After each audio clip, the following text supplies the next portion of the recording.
heart is supplied with arterial blood by the branches of the right and left coronary arteries. The right coronary artery, or RCA, supplies the right ventricle through a marginal branch which arises near the origin of the vessel. In 90% of individuals, the RCA then goes on to supply the inferior surface of the ventricles through a branch called the posterior descending artery. This posterior descending branch also supplies the posterior 1/3 of the interventricular septum. Blockage of the RCA distal to the origin of the marginal branch infarcts the inferior surface of the heart. This inferior surface is examined by leads 2, 3 and AVF. In inferior infarction, the injury current, represented here by the blue arrows, therefore produces ST elevation in these leads.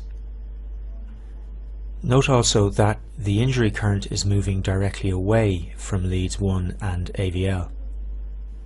As we'll see shortly, on the ECG this can produce ST depression in these leads, so-called reciprocal change. On a standard ECG, the recordings from leads 2, 3 and AVF are grouped together in the bottom right-hand corner of the A4 readout. This ECG demonstrates the classical pattern of inferior ST elevation MI, with ST elevation in leads 2, 3 and AVF, and reciprocal ST depression in leads 1 and AVL. In this example, reciprocal change in leads 1 and AVL does not indicate disease in the region under these leads. It is purely an electrical phenomenon produced by injury current in the inferior region. As the inferior surface of the heart is supplied by the RCA in 90% of people, this ECG pattern usually indicates obstruction of that artery. Blockage of the right coronary artery proximal to the origin of the marginal branch will result not only in infarction of the inferior surface of the ventricles, with ST elevation in leads 2, 3 and AVF, but also in extensive infarction of the anterior wall of the right ventricle. You'll notice that the ECG in this situation is virtually identical to that observed with distal RCA obstruction.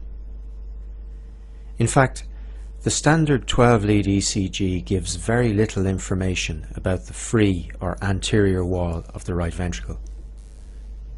Even leads V1 and V2, which face this surface of the ventricle, are dominated by signal from the septum and may show little or no change in the presence of significant RV infarction. Determining the presence or absence of extensive right ventricular involvement in ST elevation MI is challenging, but is of great clinical importance.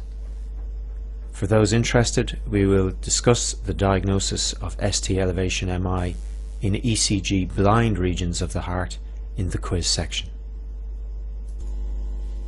The left coronary artery divides into two major branches, the left anterior descending artery and the left circumflex artery.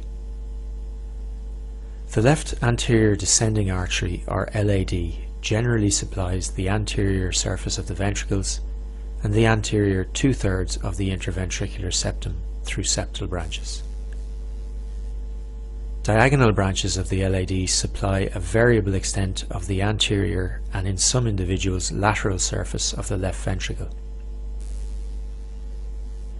The septum is examined by leads V1 and V2, while the anterior surface of the left ventricle is examined by leads V3 and V4. Proximal obstruction of the LAD will be associated with ST elevation in these leads and anterior MI.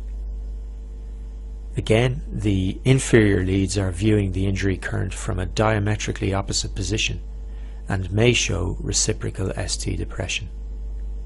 This is the classic ECG pattern for an anterior MI secondary to LAD obstruction. The left circumflex artery supplies the posterior and high lateral wall of the left ventricle. So the changes of infarction in the territory of this vessel are prominent in those leads looking at the left lateral surface of the heart. That is, lead 1, AVL, V5 and V6. Changes of ST elevation MI in these ECG leads are often subtle and are easily missed. Of course, there are many variations on the basic correlations outlined here, depending on the variation in coronary artery anatomy between individuals and the impact of collateral formation in patients with a long history of ischemic heart disease.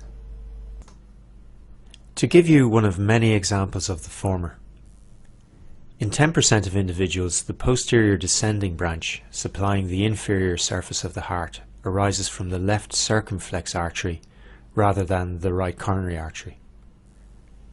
This is termed a left dominant coronary circulation.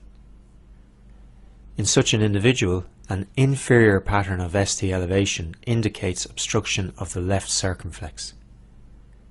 Equally, proximal obstruction of the circumflex in such an individual will produce ST elevation in both the inferior and lateral leads, and infralateral MI. The point is, in ST elevation MI, the leads in which ST elevation is present gives you a good guide to the anatomical location and extent of the infarction. The artery responsible for infarction of the territory affected can usually be inferred, but there are well recognized variations in supply between individuals.